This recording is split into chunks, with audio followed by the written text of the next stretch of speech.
Hi, good afternoon. So this is the um, number 3 of the Lincoln podcast with Bob Ingram. I'm your host, Mike Stager, and we're going to get into uh, another chapter in Abraham Lincoln's, in some sense, his life, but even probably more so his mission. But let us situate this podcast again. It comes up in each discussion, but I don't think it can be emphasized enough. We're at a critical juncture of our nation today. And part of that is having to rebuild the Republican Party.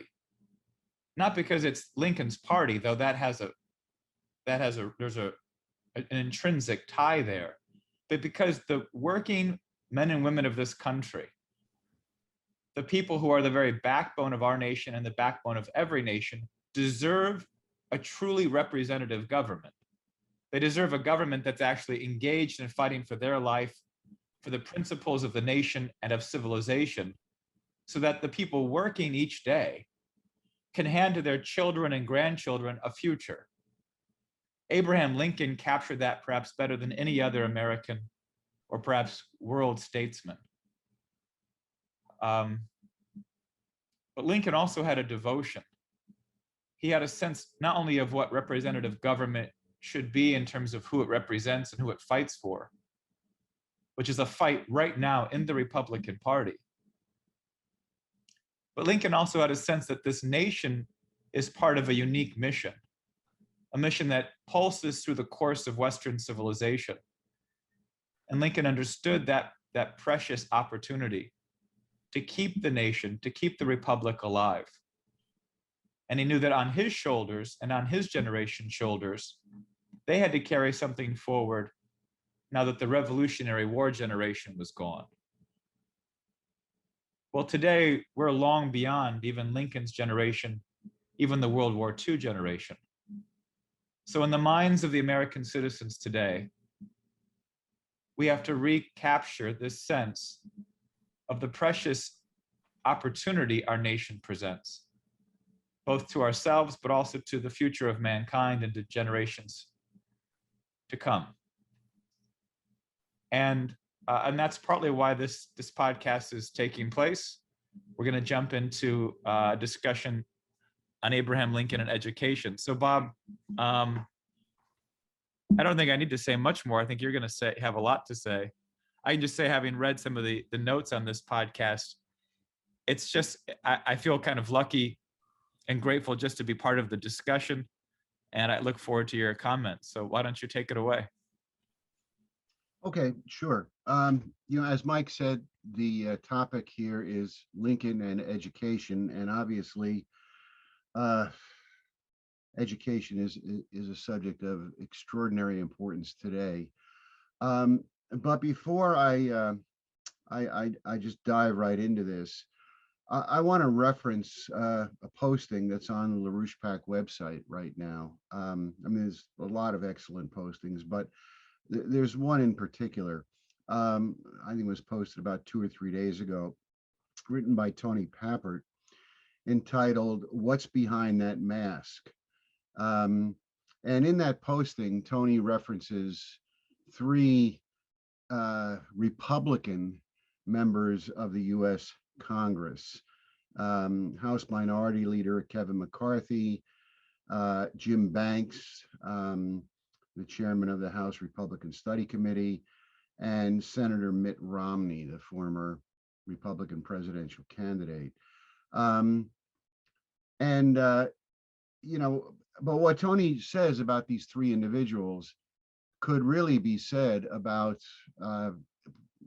almost all, to one degree or another, of the Republican members of the Congress, if not all of them, certainly a majority of the Republican members of Congress. And, this, you could obviously say worse things about most of the Democrats in Congress. You could say worse things about the Biden administration. But the fact is, we're trying to take the country back, and there is a enormous problem if you look at some of the Republican members of Congress and say, well, these are the people we have to rely on. These are the people who are our allies. And Tony goes through and discusses what's wrong with them. And essentially, I'm not going to, I don't want to misrepresent what he says. I'm not going to try to, paraphrase it. But essentially, what he says is that, if you look at, if you know the old saying, there's no there. That's the problem with these people. They flip flop on issues continually. Um, they, it's almost impossible to determine what they actually stand for, what they're actually committed to, where their moral compass is, because you look at them and you look at their actions, and there's an emptiness in their character. There's no moral anchor as to anything that they're doing. And, this is if you look on the other hand at Abraham Lincoln, you see someone who is the opposite. Now, Lincoln changed his views um, on a number of issues over the course of his career. He also, particularly once he was president, was confronted with decisions of profound consequence. And, he struggled with what decision he was going to make. The question here is not the individual decisions.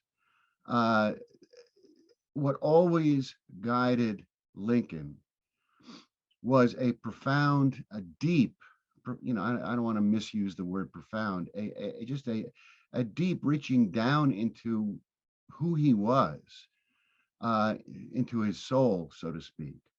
A deep commitment to the principles upon which our republic was founded, the principles of the Declaration of Independence and the Constitution.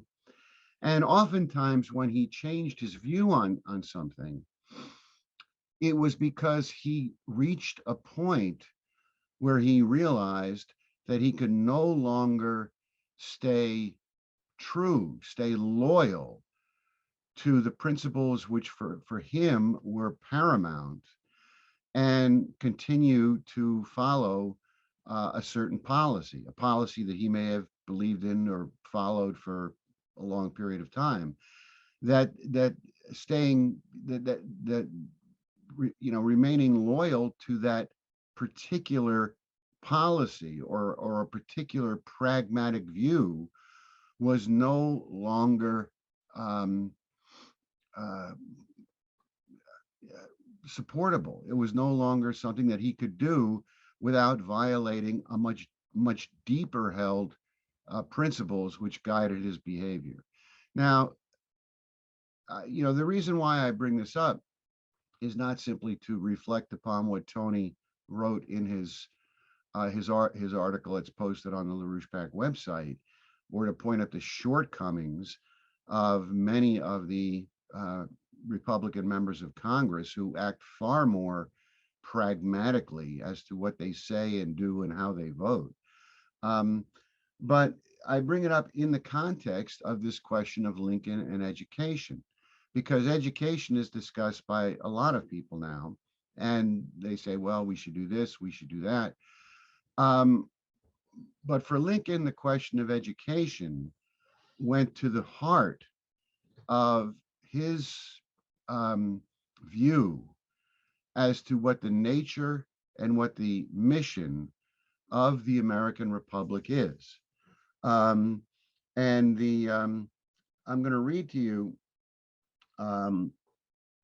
two short statements, which I would ask you all to think about in terms of starting off on this discussion of education. The first is from 1797, and it's from the farewell address of George Washington. This was the address that Washington delivered at the point he was leaving office after serving 8 years as president. And in that address, Washington states what he says is that um, he calls upon the people who are going to continue in government after him to promote as an object of primary importance, institutions for the general diffusion of knowledge. In proportion as the structure of government gives force to public opinion, it is essential that public opinion should be enlightened. Essential to the continued existence of the republic, to the functioning of the republic, to the continued mission of what they had just fought a revolutionary war for. It is essential that public opinion should be enlightened, and that that the institutions for the general diffusion of knowledge are of primary importance. And primary is a very strong word. So that was Washington's view as he left office. 35 years later, now 35 years is not that long. 35 years later, in his first public speech, this is the first public speech that Abraham Lincoln ever gave in 1832 in Illinois, March of 1832. Lincoln said the following: upon the subject of education, not presuming to dictate any plan or system respecting it, I can only say that I view education as the most important subject which we as a people can be engaged in, that every man may receive at least a moderate education, and thereby be enabled to read the histories of his own and other countries, by which he may duly appreciate the value of our free institution, appears to me to be an object of vital importance, even on this account alone, to say nothing of the advantages and satisfaction to be derived from all being able to read the scriptures and other works, both of a religious and moral nature, for themselves.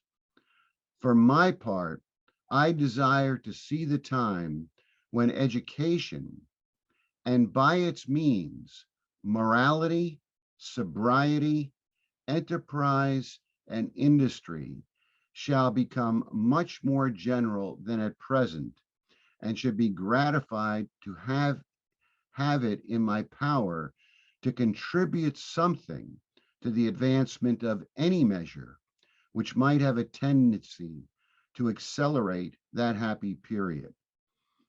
And that's the end of the quote from Lincoln. And in that 1832 campaign, Lincoln made education one of the centerpieces of his campaign. And remember what we had discussed earlier in earlier podcasts as to how Lincoln himself had received virtually no formal education, had been largely self-educated, had struggled to educate himself, and had a as opposed to someone who sort of grows up with a silver spoon in their mouth, his every intellectual, every advance he had made, he had fought tooth and nail. He had fought to do this on his own. So he understood the importance of this. And, as he said in his speech, Washington had said that education is of primary importance in his farewell address. And Lincoln, in his 1832 speech, says it is the most important subject. It is of vital importance. So, when you look at the situation today and you look at the political problems we're facing, um, and you look at uh, you know, the tendency towards what Lincoln called mobocracy, mob rule. All of these things we're familiar with: the riots, the burnings, the lootings. You look at uh, all of the societal and cultural problems we're dealing with. Or if you think about how are we going to get into the future with an electorate which is woefully miseducated, which is now being brainwashed through critical race theory, gender studies. But even if you take those things out of the equation, a younger generation or two generations, which increasingly has no conception of the principles and the intention of our republic, no real understanding of of the profound historical importance of the American Republic. A younger generation which is being taught that reading Shakespeare makes you a racist. Um, just woefully uh, miseducated. And then you think about how are we going to move into the future? How are we going to move into the future? This subject of education is of, again, as Lincoln says, of vital importance for how we're going to cure our nation today of the ills that it's suffering. How are we going to get into the future? Where are we going to be in 20 years, in 40 years, in 50 years, if we don't deal with this issue? And I would also like to just sort of reiterate, um, you know, the, uh, you know, what I mentioned in if you go back to, because what we're discussing today is really sort of a continuation, um, in a certain way, of what we discussed last week in the previous podcast. That podcast was devoted to um, free labor and the right to rise, the right to advance, the fact that human advancement to and having human advancement is constitutionally embedded in our nation. We're not a nation which constitutionally um, exists based on a class structure, based on overlords and underlings, but that we're a nation in which human advancement, and not just in general, but in personal terms, um, is a part of our nation, or historically was a part of our nation, and must become again a part of our nation. Well, what's more fundamental to human advancement? What makes human advancement even possible except education? And I would make the point again that in discussing this question of human advancement, the way that Lincoln discussed human advancement is he always talked about advancement um, in terms of moral, intellectual, and material advancement. And that really is central to the question of education, because what you're looking for is to give younger people, but not just younger people, because yes, you have a school system, but we're going to be discussing something tonight called the Lyceum movement. And the Lyceum movement, and if you look at Lincoln's life as an object lesson, what you're looking at is lifelong education, lifelong intellectual advancement.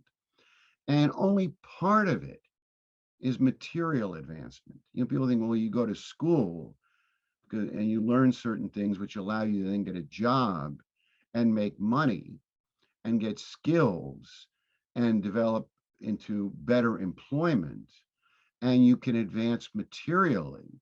And that's, that's important. That's not something to ignore. um, you know um, but on the other hand, material advancement is only one of three legs, one of three components that you're really looking at. You're also looking at intellectual advancement, and you're looking at moral advancement, because really the purpose of education is not simply to prepare you to get a better job. The purpose of education is to prepare you to be a productive citizen in our republic, a productive citizen who is productive, but who also is, has the power and has the tools to rule the nation, to be a productive leader, in our nation, because our nation is a nation of citizens. And you're not going to get competent congressmen congressmen who are truly qualified to lead unless you have citizens who are truly qualified to lead. Um, and that really gets to the heart of education. You're preparing citizens.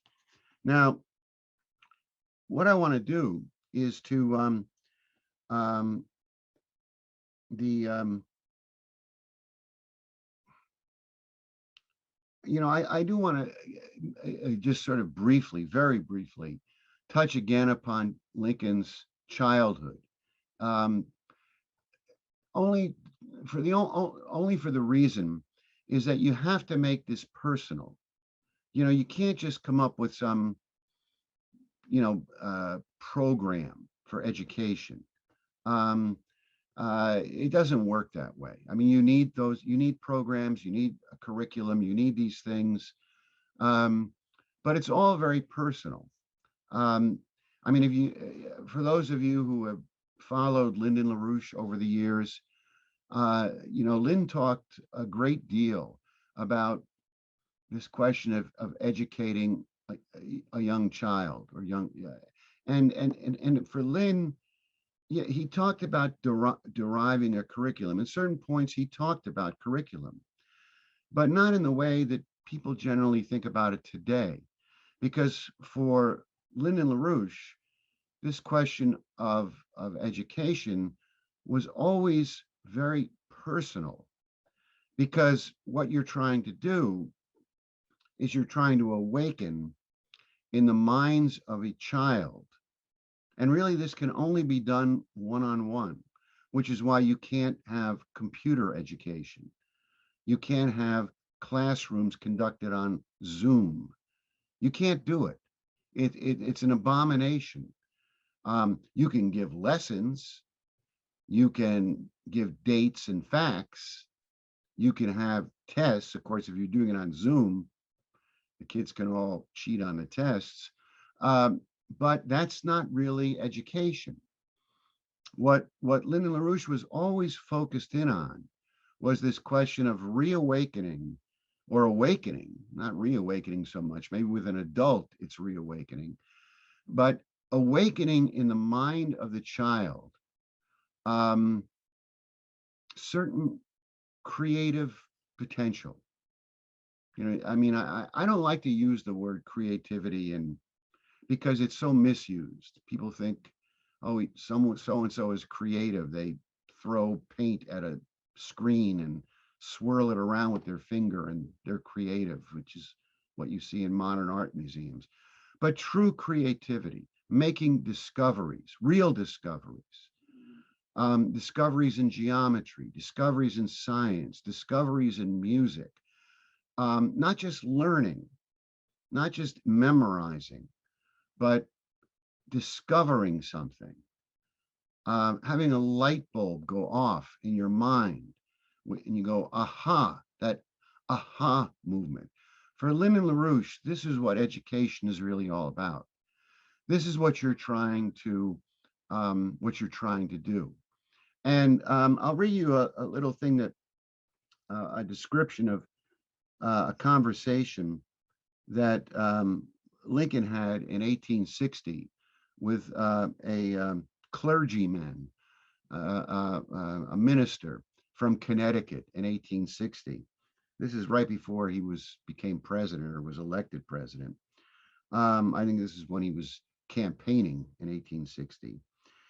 And Lincoln said to the clergyman, he said, excuse me, I remember how, when a mere child, I used to get irritated when anybody talked to me in a way I could not understand.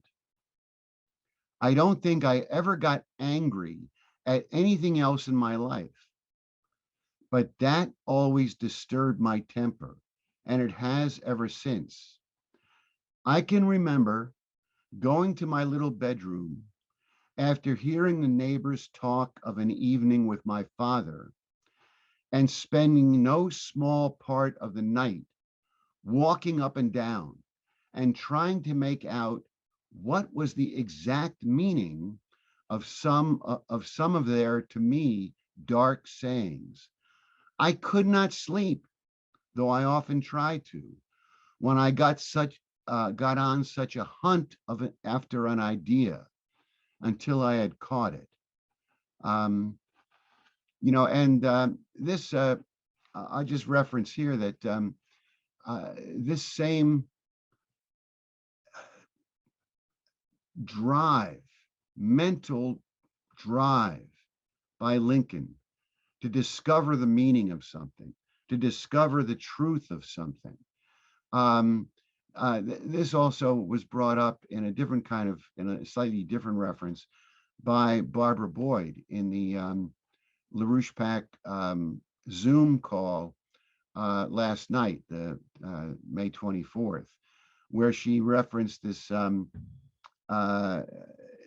fact that at one point in his life, this was actually a little bit later, well, later than when he was a young child, but I think he was still a young adult, adolescent, young adult, where he began reading and studying all of the books of Euclid, because he would run up against a problem in geometry, in studying geometry, and he couldn't solve it.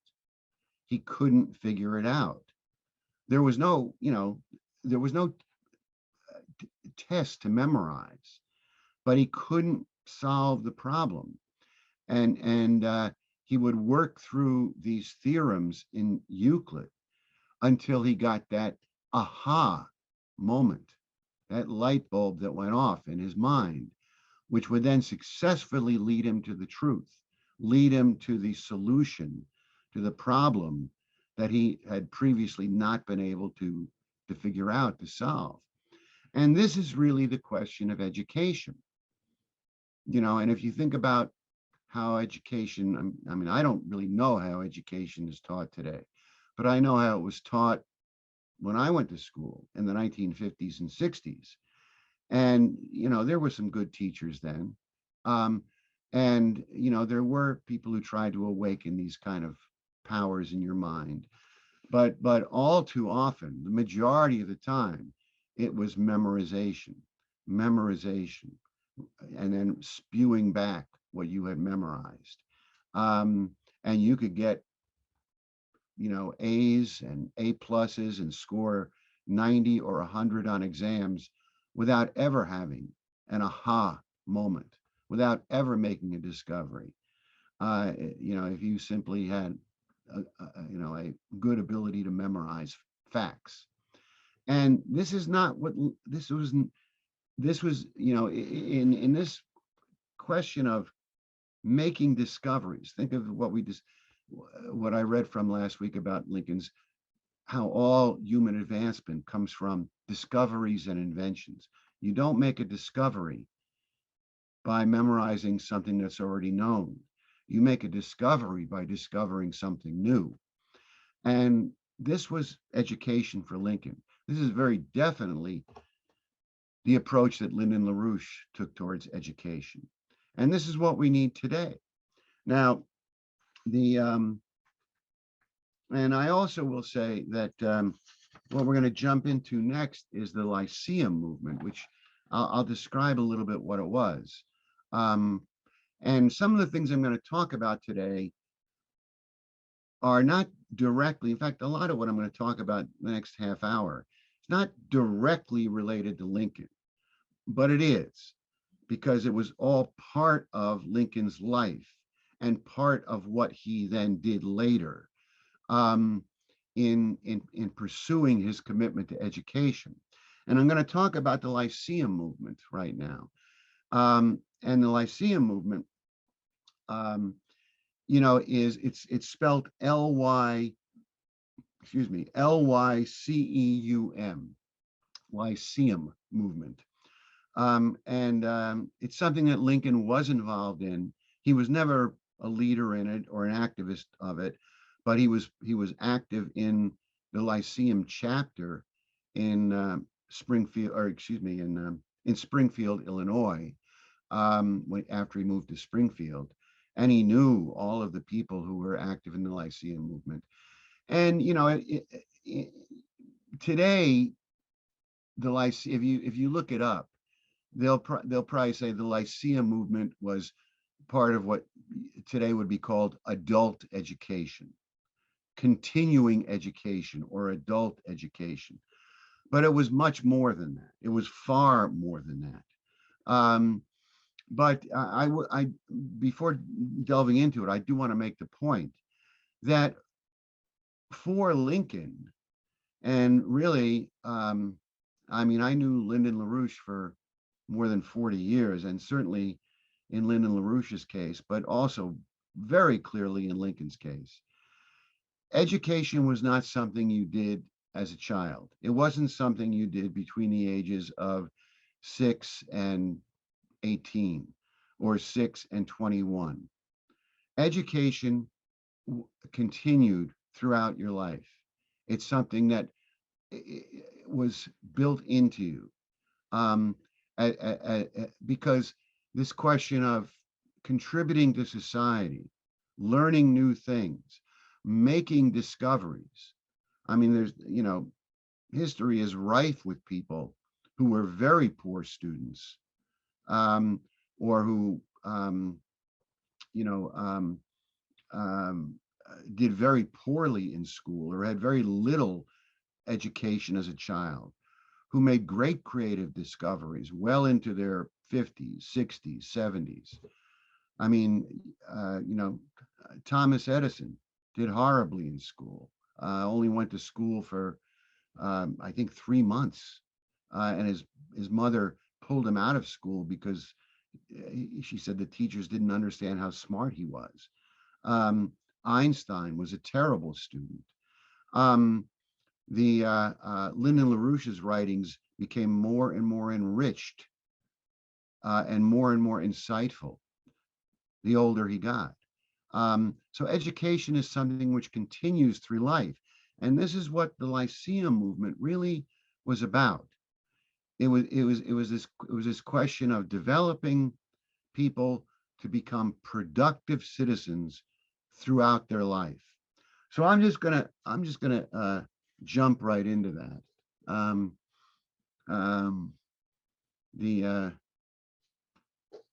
so the Lyceum movement was created in the 1820s in the United States by a man named Hosea Holbrook.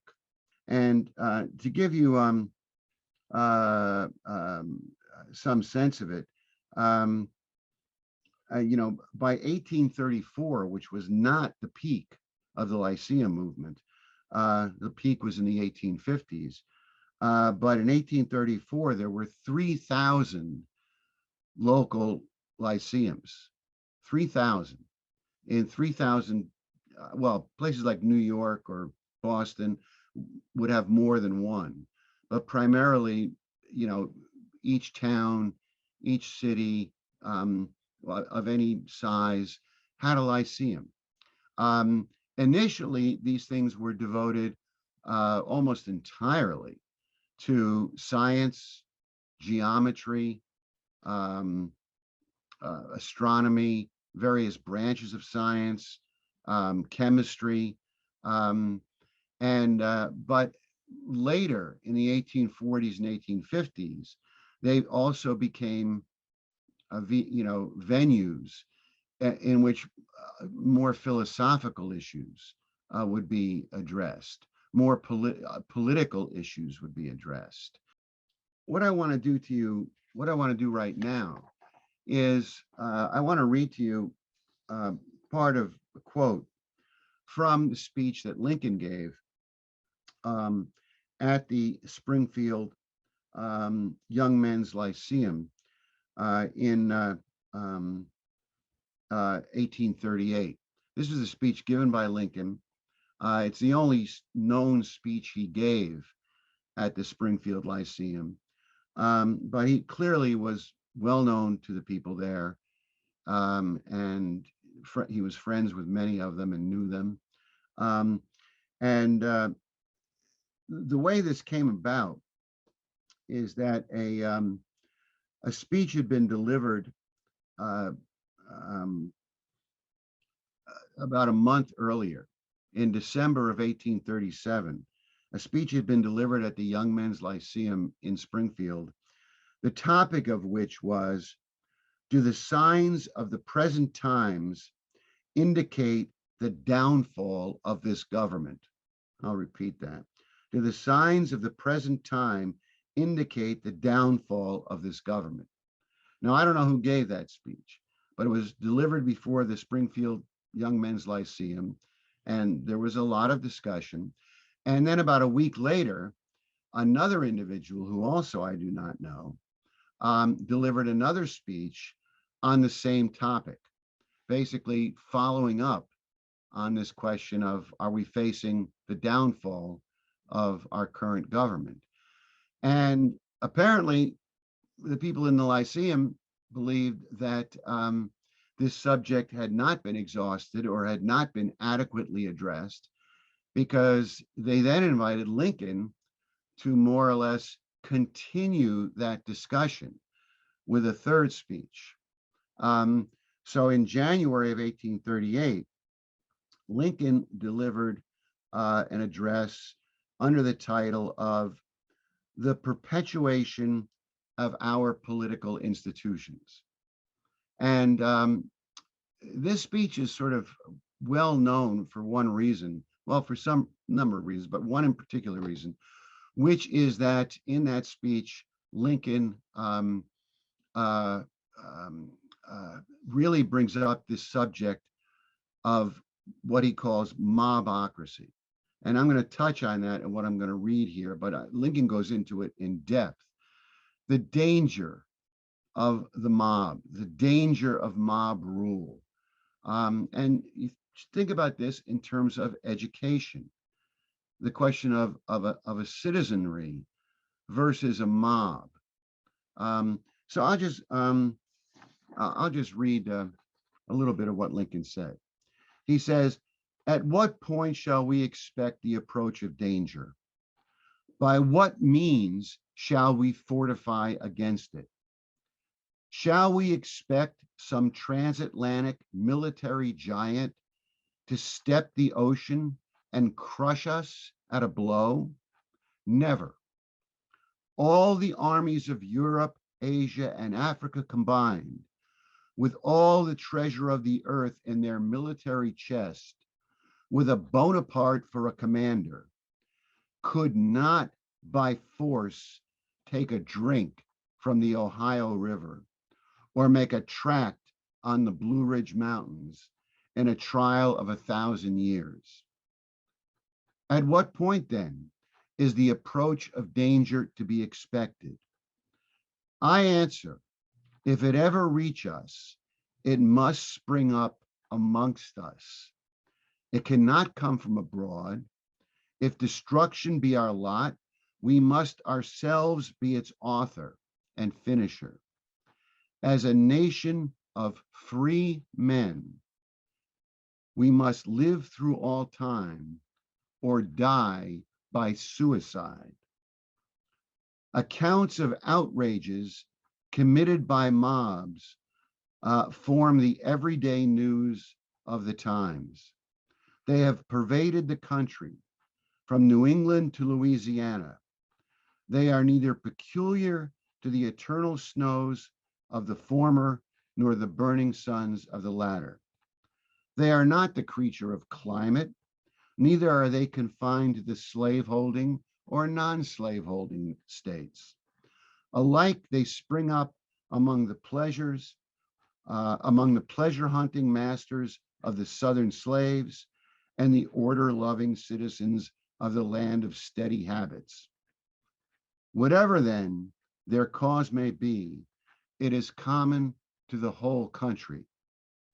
It would be obvious as well as useless to recount the horrors of all of them.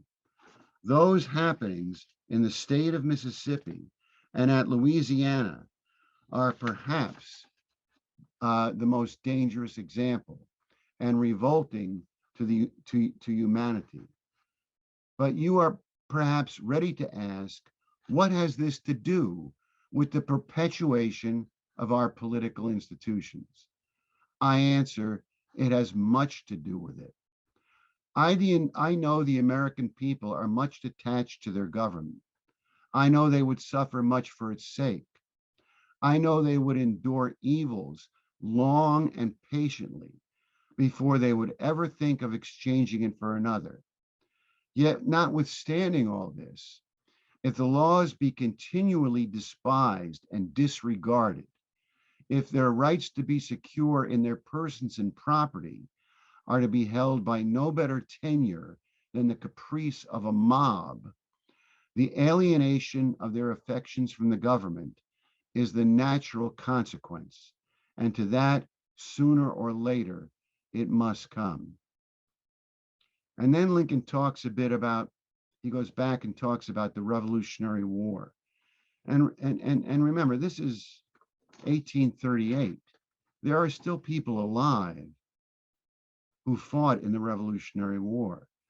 Many of the voting age public are the sons. Women didn't vote then, but the people of the voting age public, the men and women, are the sons and daughters of Revolutionary War veterans. This is very much a living part of America at that point. And Lincoln talks about the Revolutionary War. And he says, the Revolutionary War generation were the pillars of the Temple of Liberty. And now that they have crumbled away, that temple must fall unless we, their descendants, supply their places with other pillars, hewn from the solid quarry of sober reason. Passion has helped us, but can do so no more. It will in future be our enemy. Cold, calculating, unimpassioned reason must furnish all the materials for our future support and defense. Let those materials be molded into general intelligence, sound morality, and in particular, a reverence for the Constitution and laws, and that we improve to the last, that we remained free to the last, that we revered his name, George Washington's name, that we revered his name to the last, that during his long sleep, we permitted no hostile foot to pass over or desecrate his resting place. It shall be that which to learn the last shall be that which to learn the last trumpet shall awaken our Washington. So, what Lincoln is saying, I'm not going to try to, what is the meaning of this? Like, what is the meaning of a poem? But what they had been discussing for weeks in the Lyceum was whether or not the government, the nation, was going to endure. This is what had been the subject of 3 speeches. And they're surrounded by mobs, people being lynched, abolitionists being lynched. And one of the people that he doesn't name, but is very much on people's minds there, is a man named Owen Lovejoy. And Lincoln was very close to the Lovejoy family.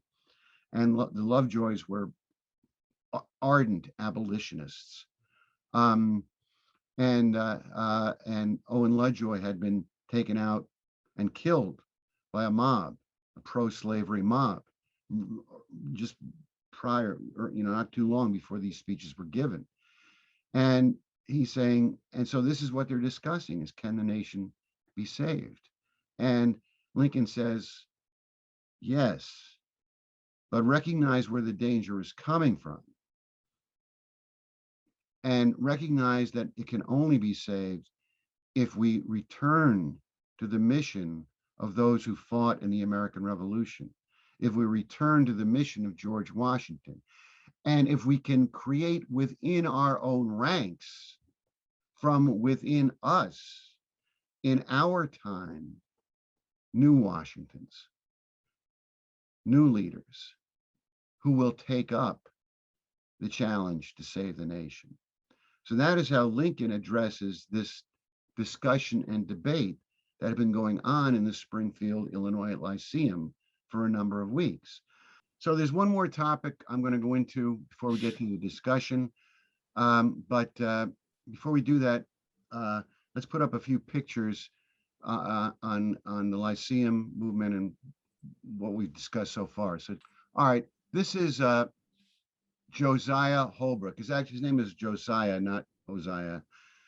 It's Josiah Holbrook. This is the person who created the Lyceum movement, which spread out. And he visited a lot of the chapters. They were all independent. They were all autonomous. They were all created by people in these towns and cities who wanted to have their own institutions. But he traveled around and visited a lot of them. So this is Josiah Holbrook. The next slide.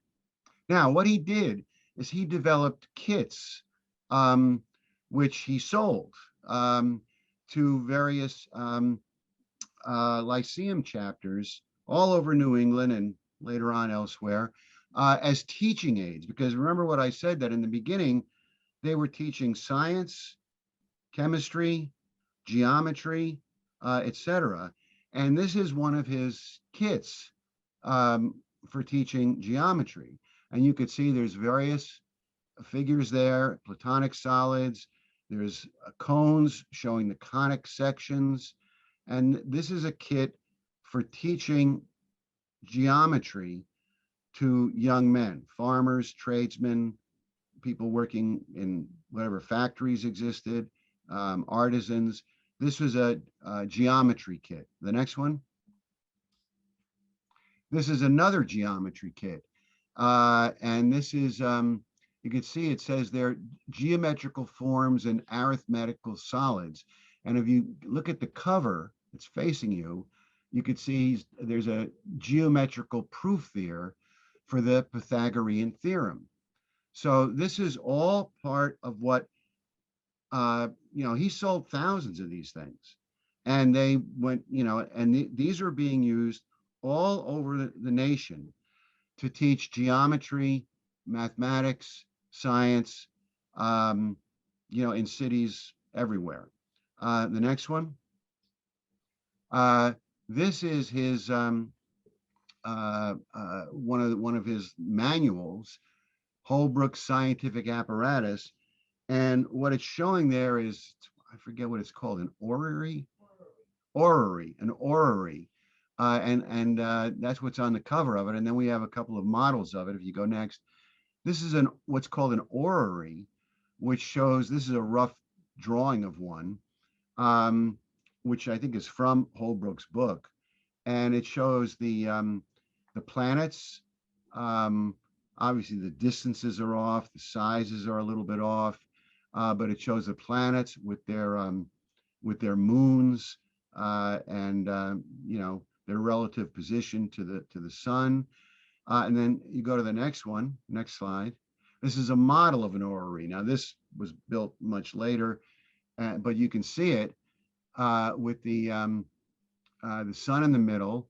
And then actually, if you were to look at it carefully, the third planet out is the sun. I mean, excuse me, is the Earth, which has one moon. And then if you go further out, it's got Jupiter with its moons. It's got Saturn with its moons, and Saturn is on the left there, at least on my screen. And you can see the ring around Saturn with its moons.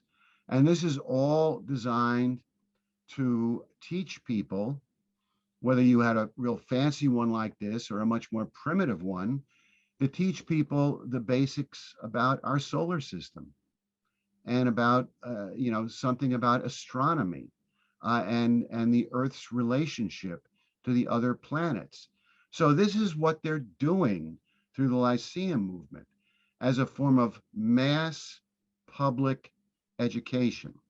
And and people came to the Lyceums. No one was forced to attend. It wasn't compulsory. Thousands and thousands, tens of thousands, hundreds of thousands of young men, young women, and others came to these lyceums, studied these things, studied these demonstrations using these geometrical objects, studied these demonstrations using these astronomical objects because they wanted to learn. They wanted to improve themselves. And so this was part of the scientific and side to the lyceums, which is the other side from the speech that Lincoln gave, which dealt more with pertinent political and moral issues facing, the Republic, confronting the Republic, which were also the responsibility of citizens to deal with. The next one. Oh, well, we might as well get this later. I was going to show it later. This is a man by the name of Turner, Jonathan Baldwin Turner, and I'll just mention him now because he is going to. He's involved with the last thing that I'm going to go through in the last subject matter in this discussion tonight. So that's it for the presentations. The last thing I'm going to talk about is what's called the land grant universities. Now, these came about with the passage in 1862. This is when Lincoln is president of the United States. These came about with the passage of what was called the Land Grant Act. Now, some people who who know a little bit about the Lincoln presidency sometimes get the Land Grant Act confused with the Homestead Act. They have nothing to do with each other. The Homestead Act was the one that said if you go out and settle on some property out in the West, you can claim it as your own, and the government will give you so many acres. Lincoln was not a fan of the Homestead Act, by the way. He really didn't like it. He signed it into law, but his view was that the Homestead Act. Remember his background. Remember what we went through in the first podcast. Lincoln grew up dirt poor, first in Kentucky, then in Indiana, dirt poor. And his experience in growing up was that he was surrounded by farmers, who were in similar conditions, similar circumstances to himself. Poor, largely illiterate, scratching out a living. And Lincoln's view was that this was not what you wanted. Remember what we went through last week in the podcast, which dealt with the Illinois system, where Lincoln wanted to build railroads in Illinois, wanted to build a canal or more than one canal in Illinois, wanted to develop the productive power of the state. Lincoln's idea was you're spreading civilization. You're spreading civilization. With that came education, right?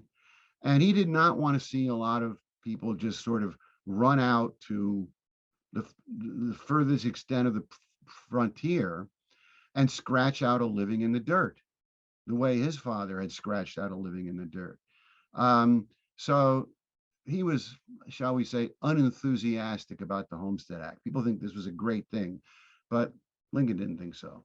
Um, the Land Grant Act was something different. Um, what the Land Grant Act did was um, it gave federal land as a gift to each state for the purpose of establishing a state university. Um, these were going to be, as opposed to the private universities that existed, like Yale and Columbia and Princeton, some of these private universities that were more or less the you know where the rich sent their sons. Um, these were going to be open more to the general public, with the idea that although they would not exclude, and they would certainly include, classical studies, that there would be classical studies in these universities, there would also be a very heavy influence on agricultural science, physical science, engineering, um, and since this was during the Civil War, military science, because they wanted to be able to graduate military engineers. Now, one thing you should know is that prior to the Civil War, there were virtually no engineering schools. There were certain science classes in certain places, like I mentioned, Silliman and Yale, although this was not that common. Um, but in terms of engineering, there were almost no engineering schools at all. Um, the all you had was West Point, and West Point at certain times did have advanced engineering, but they graduated a very small number of engineers. And if you didn't go to West Point, there was really nowhere else you could get an education in these areas. The land grant universities um, were designed to establish schools in each state um, where you would begin to graduate large numbers of people with engineering degrees, science degrees, as I said, in all different fields: agricultural science, engineering, military science, industrial engineering, what have you. Various branches of science, botany, chemistry. Um, and these were to be established in each school. Now, the person who fought for this, who really was the father of the land grant universities, was this individual that I mentioned, um, the Turner, and he began fighting for this in the early 1850s, even earlier, but early in the 1850s. In the 1840s, really, he was fighting for it. Now, he was based in Illinois, and he knew Lincoln personally, although he did not really have intimate conversations with Lincoln, one-on-one conversations with Lincoln, until after Lincoln was elected president. But there's a funny story, there's a funny anecdote about how Lincoln became aware of Turner, which is that shortly after Lincoln moved to Illinois, this was when he was in New Salem, and this is before he took up politics or studying the law or any of that. He was still working as a manual laborer, 20 years old, 21 years old or something. And he had been hired to do harvesting, to pick the crops in someone's field. And it was a woman named Mrs. Green, and she had a couple of sons. And Lincoln was out in the field picking the crops. And one day, Mrs. Green's two sons came walking by. They were walking back from having attended classes at Illinois College. Now, this is not a land grant university. That came later. This is a local college, Illinois College. And they had been attending classes there, and they came by and they were carrying some books. And Lincoln called out to them and said, hey guys, what are those books you're carrying? What have you been learning about? And they got it. Lincoln went over and they got in a conversation, and they showed Lincoln the books they had. And Lincoln, so one of the books they had was on English grammar, and it was written by Jonathan Turner, who was their professor at Illinois College. And Lincoln asked if he could borrow it, which he did. And then he read some of it, gave it back to them. And a few days later, they come walking by and he borrowed again and read it and give it back to him. And this went on for some time. And he eventually read the entirety of Turner's book on English grammar, and studied it and what have you.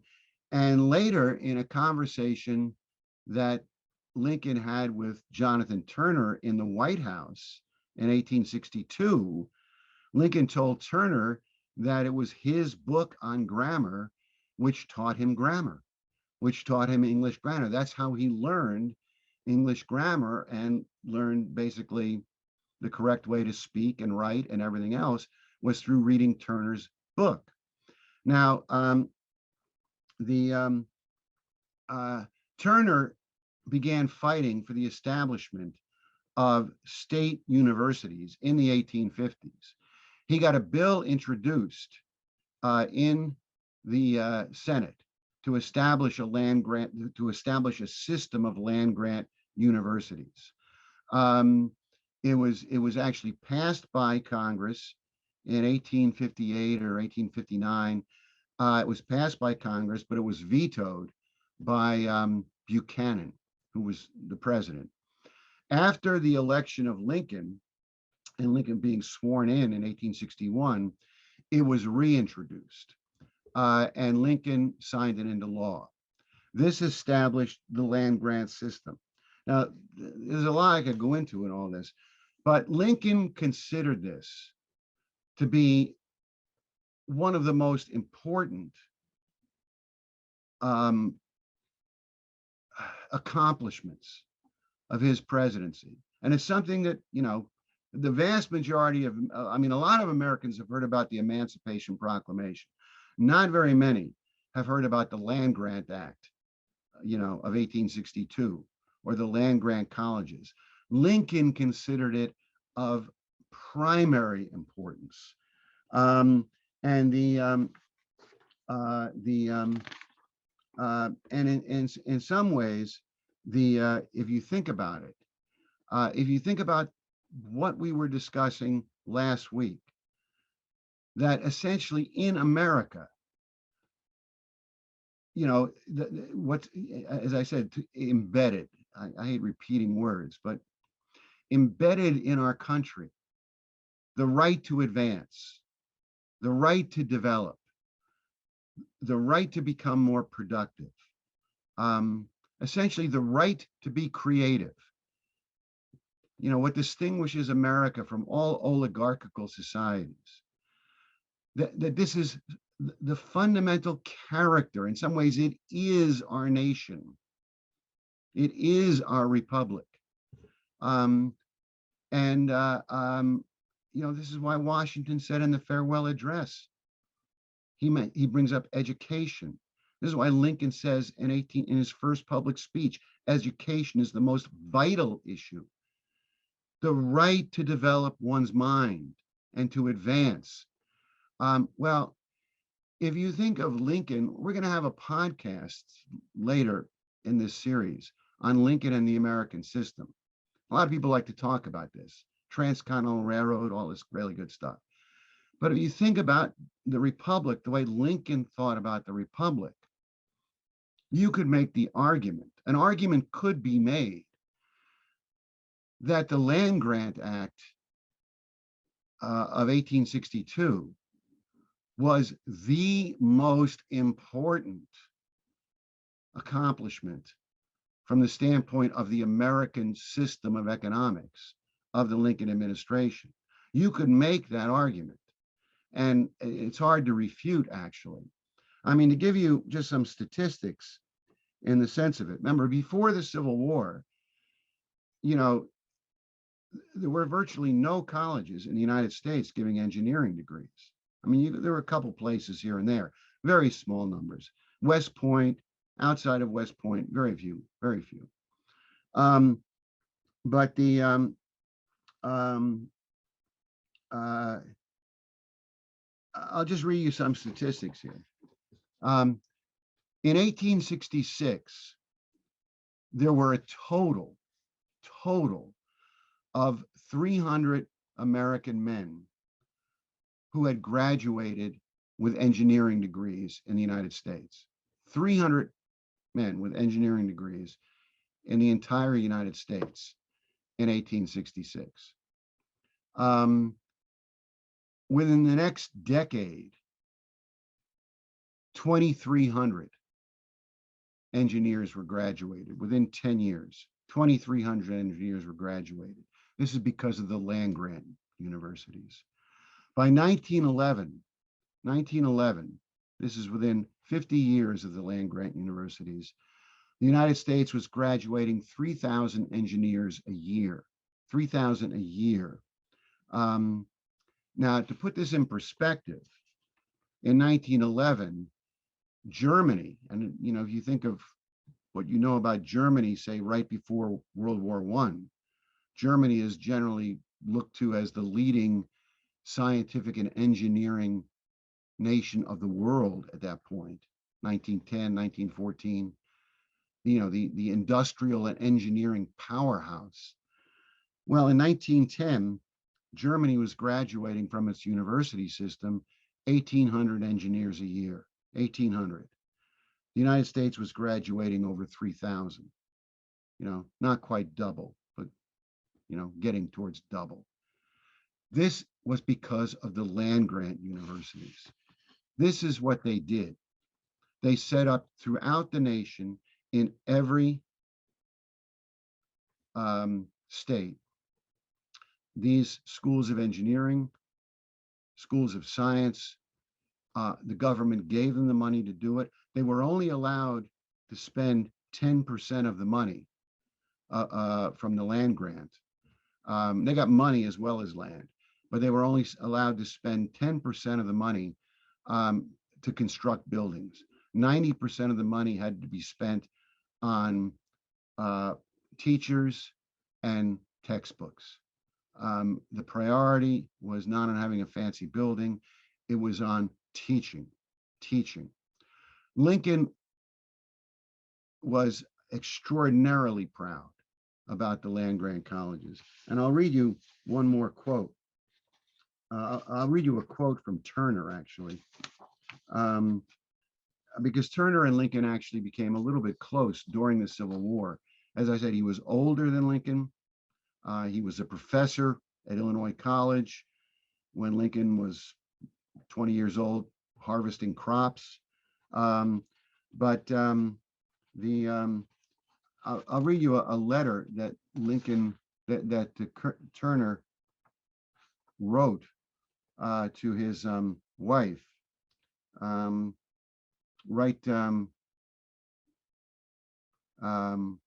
1862. This is right after Turner had a private meeting with Lincoln just outside of Washington, D.C. in 1862. And Turner wrote a letter home to his wife. And Turner said to his wife, "I had known of Mr. Lincoln ever since, as a hired boy, he was employed to gather Mrs. Green's crop in Old Salem before he had ever been in a law office. I heard him make his most significant stump speeches when he ran for office. I voted for him every time I could get a chance. I had been one of the first to assure him of the certainty of his nomination for the presidency, and the first to warn him of the extreme danger after his election. But I confess that Abraham Lincoln himself never had stood out before me in such grand, overwhelming proportions as during that brief midnight interview, his most his almost boundless insight, foresight, and capacity, his matchless prudence, justice, and humanity toward all, and overall with whom he came in contact, appeared in complete equilibrium in that one grand head of our warring and discordant republic, the one who seemed to foresee and await the end in the only way it could be brought about with entire safety to the nation. So Turner had gone from knowing Lincoln as a boy picking crops, towards following his career, voting for him, encouraging him to run for president, and then coming away from this meeting with him in 1862, almost in awe of the person he had just met with, who was leading the nation into war, who was committed to saving the nation. There's much more I could say. There's more in my notes on the Freedmen's Bureau and a lot of other things. But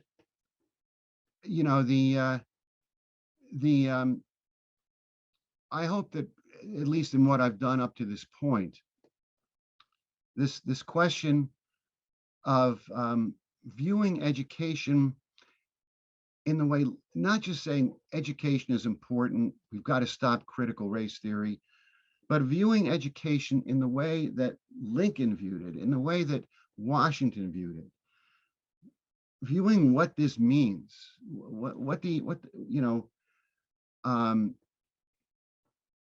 in terms of viewing what our republic really is. Look, in one sense, we have a nation, we have a republic, which is based on the Declaration of Independence and the Constitution. And the Constitution, these are documents which are written down. And the Constitution is the basis for constitutional law. Thus, we have a system of constitutional law, and one can say this is real.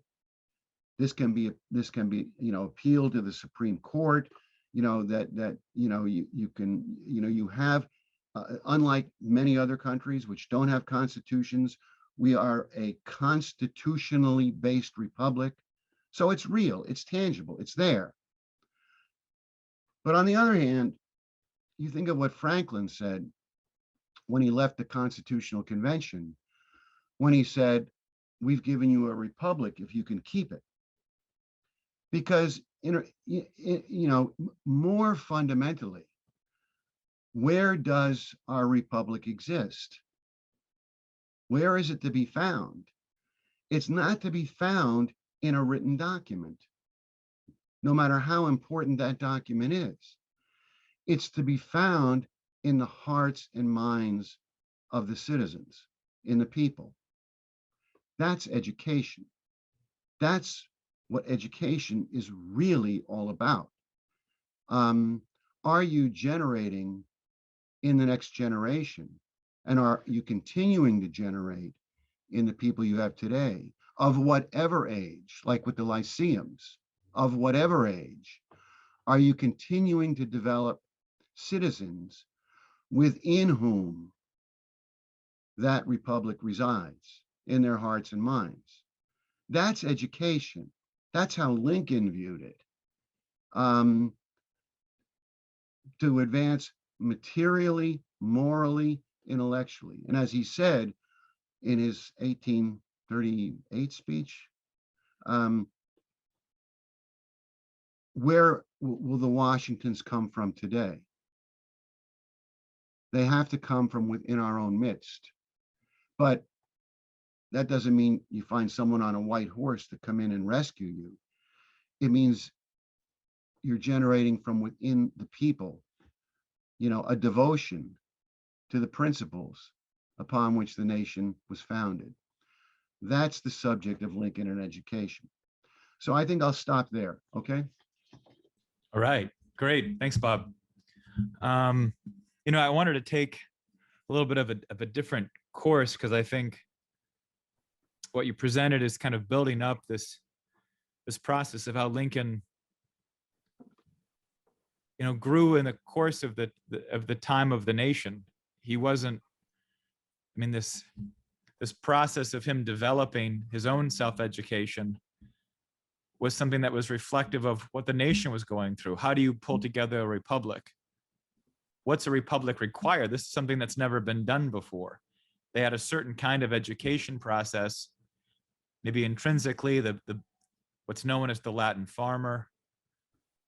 But the sense of how do we ensure this, especially as he mentions, when the way you're going to destroy our nation, and I think anyone watching or having experienced the last 30, 40 years of our own country can attest to, probably much longer, but is that we have been destroyed from within. And that question was already alive in the minds of Lincoln in his time. And it's certainly true today. We aren't going to be militarily conquered. We've been rotted out from within on a cultural standpoint. So what I thought would be useful, there's two things I actually wanted to discuss. Some things we've kind of been back and forth on now for some time. But one is a recent presentation, Bill Barr, former Attorney General, who by no means was a warrior in the fight against this fascist coup against President Trump. Just to state that, in case anybody thinks somehow a reference to Bill Barr means was a great Attorney General. He was not a great Attorney General, but he clearly has a concern over what's happening to the country. And he has spoken on this throughout, even during Trump's presidency, but he gave a speech recently on education and the crisis of education.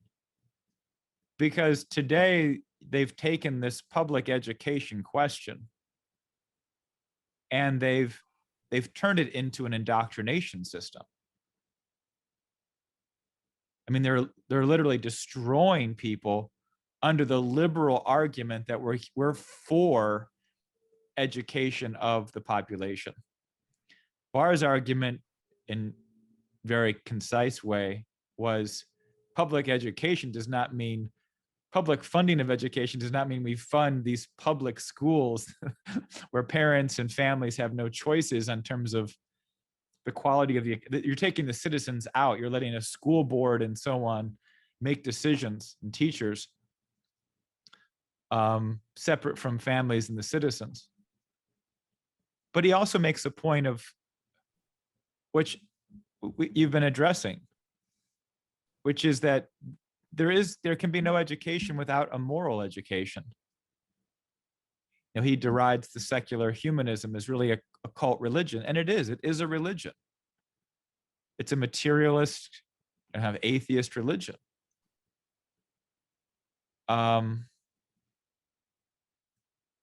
It's even got, from global warming standpoint, it's even got the fires of hell, and it's got the whole damnation side of things. But it really is a question for our times today. And I know you've actually had a chance to look at Barr's speech. We don't have to discuss that directly, but I thought it's just hard not to reference it because it is such a striking question. It is such a striking challenge for our republic today of how do we accomplish this? How do we spark that kind of movement?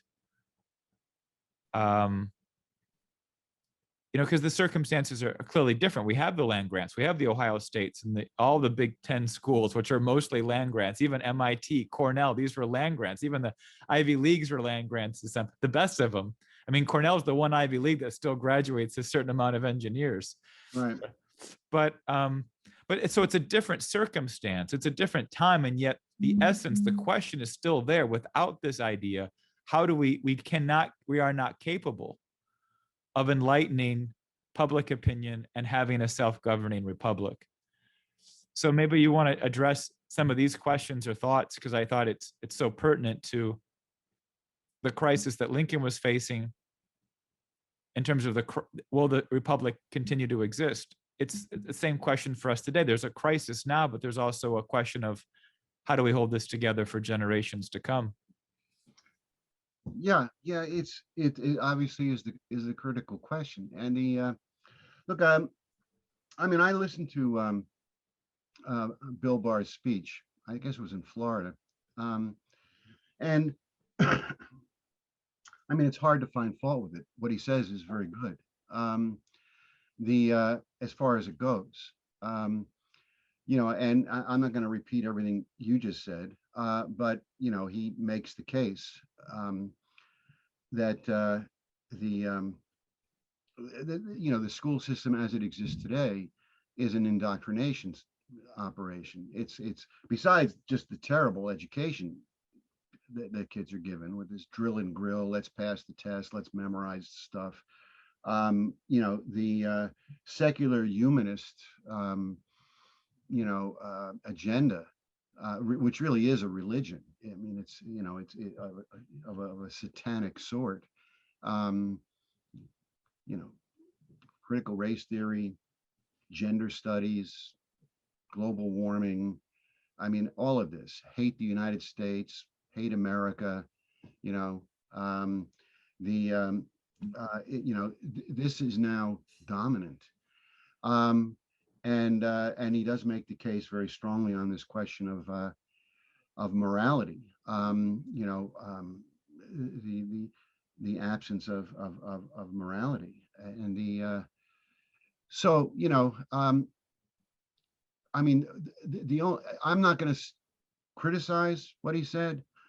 I'm not going to say it's a shortcoming in what he said, but there's a question posed by what he said, which is that his argument, is that as you said, rather than the government giving money to schools, that essentially the money should be put in the form of personal vouchers. That every school child has a voucher, and the parents can use that to send their kids to whatever school they want to. So the parents get to choose the school system or the individual schools and what have you.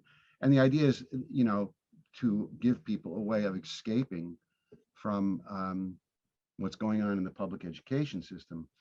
I mean, I don't have a problem with that. Some people might. I don't have a problem with that because parents today are faced with a desperate situation.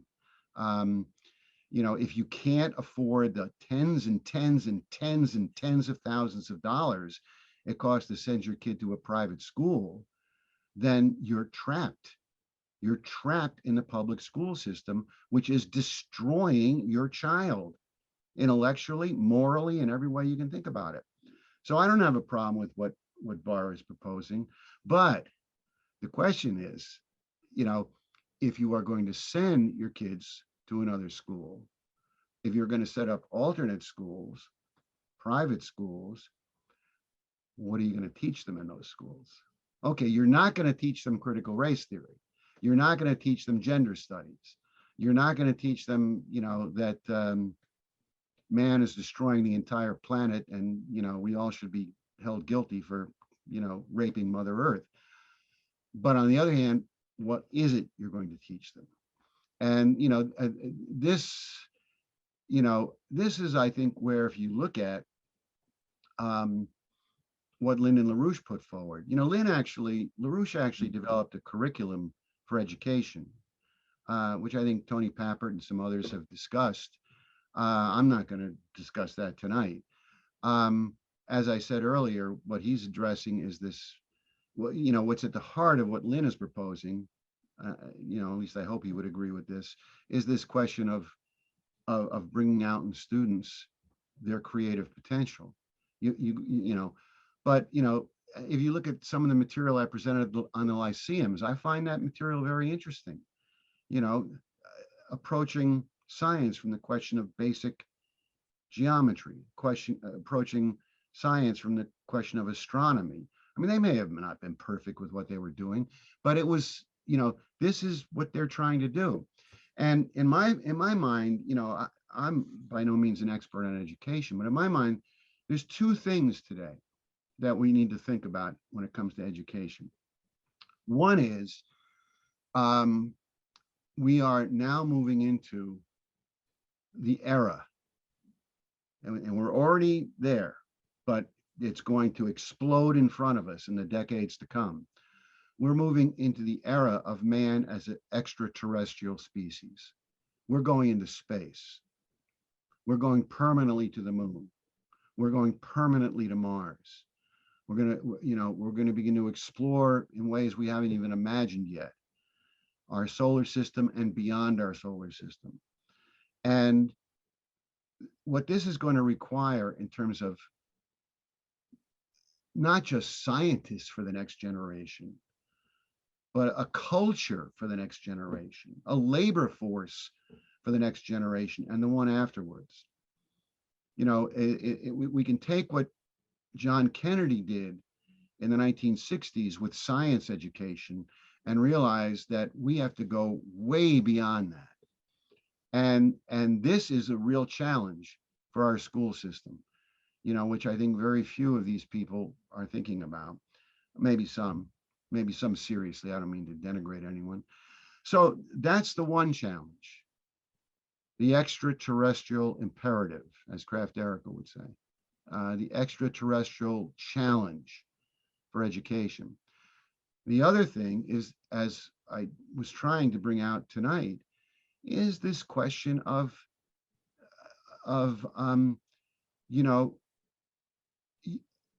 you are trying to create or to develop, or however you want to put it, citizens of a republic, which means that it is a question of certain philosophical values, moral values. One could say religious values, and I don't have a problem with that, non-denominational religious values. Um, the Constitution says that we're not going to have a state religion, no established church. It does not say that we're not going to have non-denominational religious and moral values which guide our society. In fact, you could very much argue that that question of non-denominational religious and moral values is embedded, and I here use the word embedded strongly in the Declaration of Independence and the US Constitution. You take that away, you say no. I mean, this is what Barr talks about in his speech. What do you think is going to happen to our society if you get rid of God? There's no meaning to anything, where anything goes, well, that's, that's living in hell. And that's the end of our republic. Because, so, I mean, I don't know if that, I don't know if you have more to say on this or not, but that's some of the things I would bring up. Yeah. So you have these two things, which are not, they're not disconnected, but this question of citizenship and this question of the future, the greatest advances in science, technology. You have to be doing both, and you have to realize that they're interconnected, because Lincoln. What were the land grant colleges doing? They were their primary focus was on science, at least at that time. Whatever happened to them later, but their primary focus was on science, engineering, agriculture. But it wasn't just to build more farms. For Lincoln, this question is it's all in the right to develop and advance, which is located in the human identity, of which the moral character is so fundamental to that. This question. So anyway, I'll just stop there, and you can continue it. Yeah, I think I was going to make that same point, that you see that in the land grant colleges that Lincoln wanted advanced scientific research. I mean, I think you mentioned it, or it was in your notes, the question of Göttingen, which is where you had the Benjamin Franklin's started his electrical experiments way back in the first half of the 18th century. And the school that picked them up was a German school of thought led by a man by the name of Abraham Kestner, who knew Franklin, was at Göttingen, and his leading student became Karl Gauss. I mean, the electrical work in Germany, which really became, if there's anything that really is an expression in my mind of the role between the American Revolution and scientific thought and the development of the American system into the 20th century, is the broad application of electricity. And here we are still looking to harness and master that question. That's why the greenies and these kind of anti-humanists are really are out to shut down as the electricity question, the power question. But let me take a little bit of a turn here, since this has been it's been a good discussion.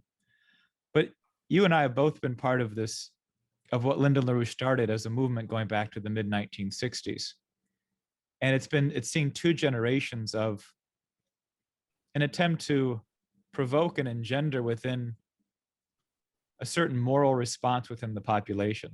And people decided to become part of a political fight, a part of Franklin's junto. It had elements of a Lyceum when LaRouche's forecast in 1971 of the Bretton Woods system breakdown, which was unique among economists, just to put that on the record, because people talk about it frequently today. And Lynn was the one guy on the political map out there talking about the untenable nature of Bretton Woods under the current policies. But Lynn became, I mean, there were labor committees, as they were called at that time, operations all over the country. And there was a kind of education process. For my generation, which many young people, hundreds, we probably had through our doors, tens of thousands of young people coming to classes twice a week throughout the country, tens and tens of thousands. Many hundreds joined, were involved full time, and there was kind of an education process in science and music. But it's a challenge. You know, this culture presents a real challenge to accomplish the idea of really provoking that deeper sense of devotion. This idea, can genius be taught? Because genius is not an intelligence. There are talents, people that have a facility with numbers, with music, but there's a kind of devotion that we're referencing here, and it's a question for the generation today, for the young adults today, for young people in college or coming out of college. How do we approach the question today? How do we grab people today based on what we've seen from our experiences over the last 50 plus years, of how do we really create this kind of movement today that creates the next Abraham Lincolns, the next generation of leadership, the next generation of Alexander Hamiltons? Do you have any thoughts on that question, or looking back on it, well, how we could have done things? That's quite a question. Yeah, I know. I wanted to get it in there.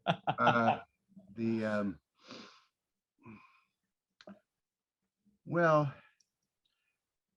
I mean, there are some people who might disagree with me on this, but you know, I mean, well, it's two things. You know, I mean, on the question of children, but that's not really the question of building a political movement today, because you're not going to build a political movement out of 6, 7, 8-year-old children.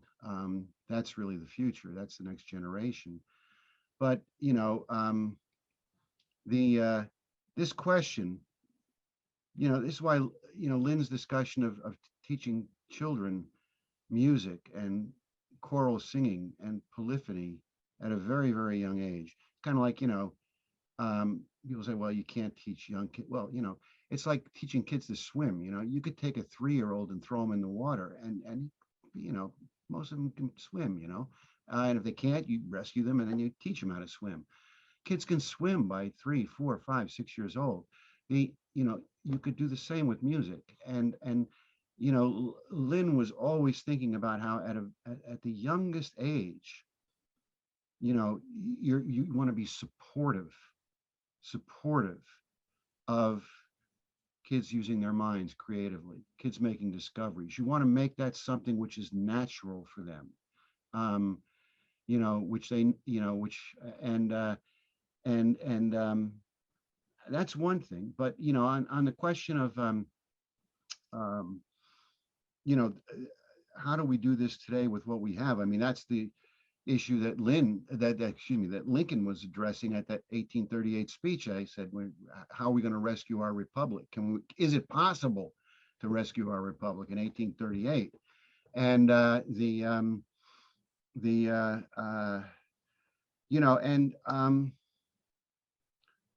mean, as I said, people might disagree with me on this, but I really think that this question of American history, from the standpoint of really understanding,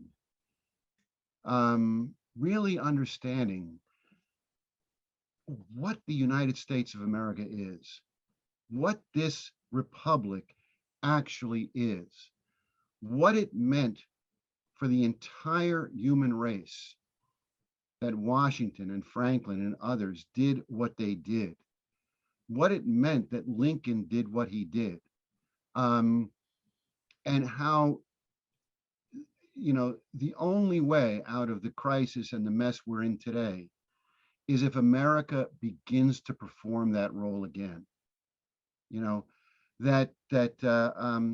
I think this has to be fought out with people. It's not something you just pay lip service to. It's not something you just say, oh yeah, we love Lincoln, we love the 4th of July. I mean, it's great if you love the 4th of July. I'm not trying to denigrate people. People say, well, at 4th of July, it's all just now fireworks and hot dogs. Well, it is for a lot of people, but I mean, there are a lot of people out there in society who truly love this country. But they've got to go further. They've got to really begin to understand, really, really begin to think through,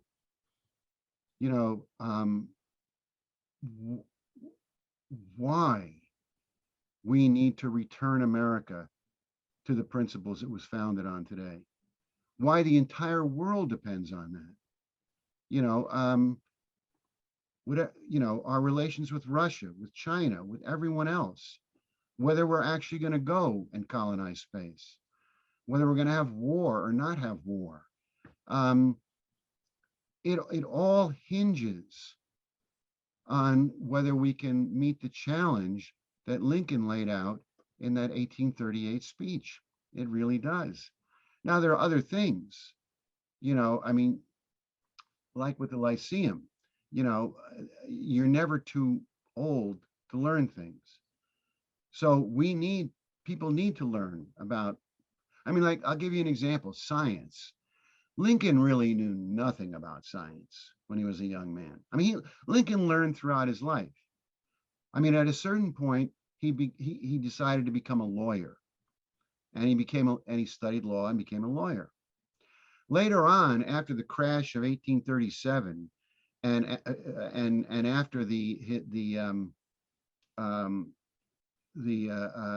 Illinois system project collapsed in Illinois. Illinois went bankrupt. And this is the project Lincoln was responsible for. He was the leader of it.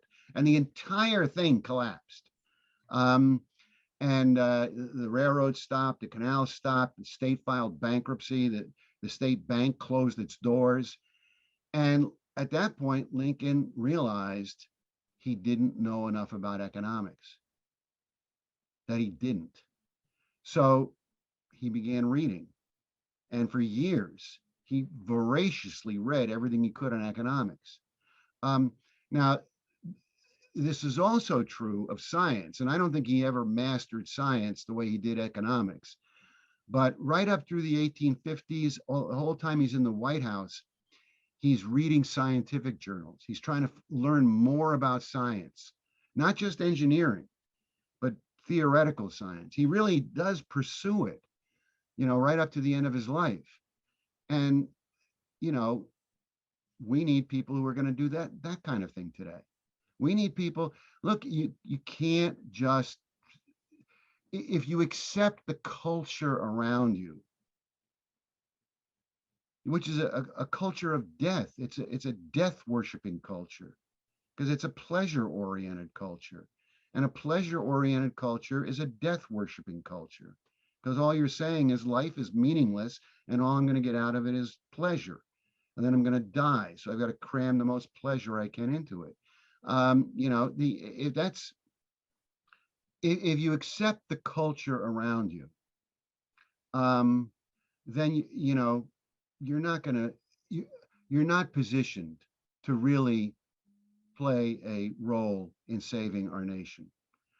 You have to really be committed to becoming better all the time. Self improvement is a lifelong pursuit, a lifelong dedication, a lifelong devotion to self improvement. Lincoln's the poster boy for that.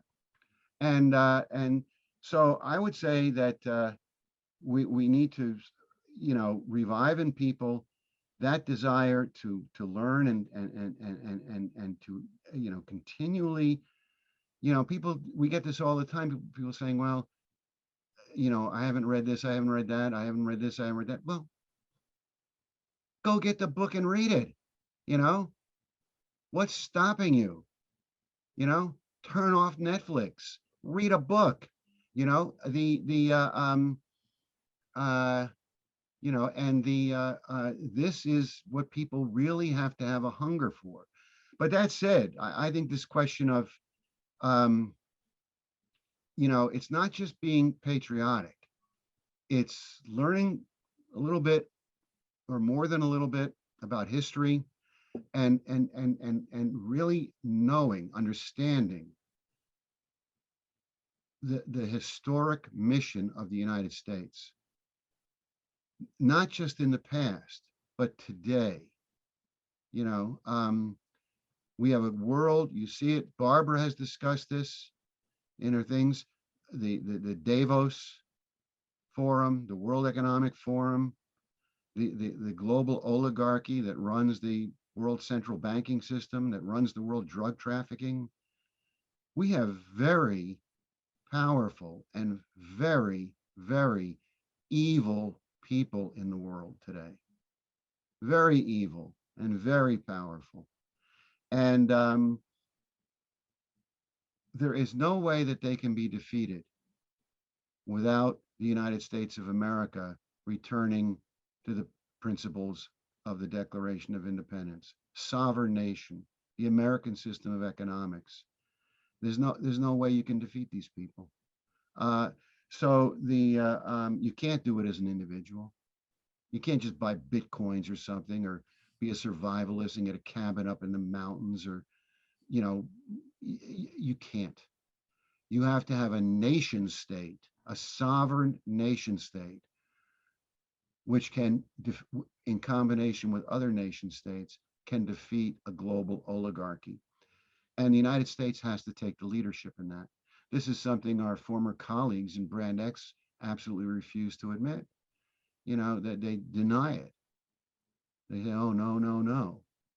But, they're ignorant of history, because the United States must play the key role in rescuing the world right now. And we can't do it if we don't actually return to the principles the country was founded on. So I think that's one way to recruit people. People may say that's a little narrow, you're just talking about nationalism. You're talking about a future for the human species. That's what you're talking about. And you're talking about really understanding this country, the history of this country. Forget all the bad things. A lot of bad things happen in the history of the United States, a lot of bad people. But the history of this country is a history of heroes and heroines, of people who fought to advance civilization against great odds. And that's what we need today. That's what we need from people. So that's all I can say. All right. Yeah, that's good. That's great. So I think that we should wrap up this discussion. I don't know if you have any last comments. Nope. Okay. Well, Bob, we always appreciate you taking the time to do this. We'll keep doing this every week until we can't do it anymore, I think. Exhausted. We'll exhaust the matter here.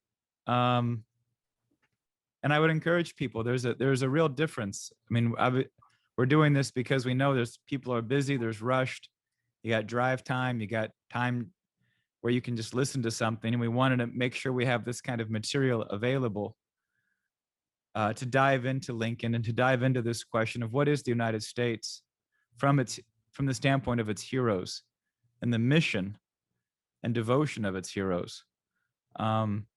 But nothing can replace diving into Lincoln's works, or as Bob referenced in the first one, reminiscences of Abraham Lincoln from those who knew him. There's a quality to reading there's a powerful question. It came up, I think, on our first podcast with Frederick Douglass, also, where the freedom from slavery began with the ability to read, to conceptualize. And in reading, there's always a quality of thought that's there. So I would just continue to encourage people, as Bob had referenced, a self-education, a time to think, a time to reflect upon the nation. People oftentimes ask, what can we do? What can we do? Well, we need action. You need people out on the streets mobilized. You've got the audit in Arizona. They're going to unseal a certain amount of ballots in Fulton County, Georgia. There's pressure on the fraud of the election in Michigan or Pennsylvania. These are critical actions taken by citizens which are mobilizing. The same is true with the ongoing legal attacks against President Trump. This is a farce. Just a political attack. It's a political hit job. It's the same treatment they gave to LaRouche. It is the LaRouche treatment. But we can fight this. We have the numbers. We have the American people mobilized.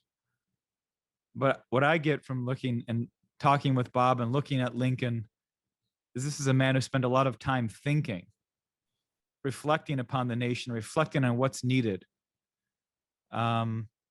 And then doing the work and doing the research and carrying the heavy load. So anyways, this is the end of the third one. Bob, thanks again for participating. Stay tuned for LaRouche Pack. Check out our website. Check out subscribe to our YouTube channel, and we'll see you next week. Bye. Okay, good.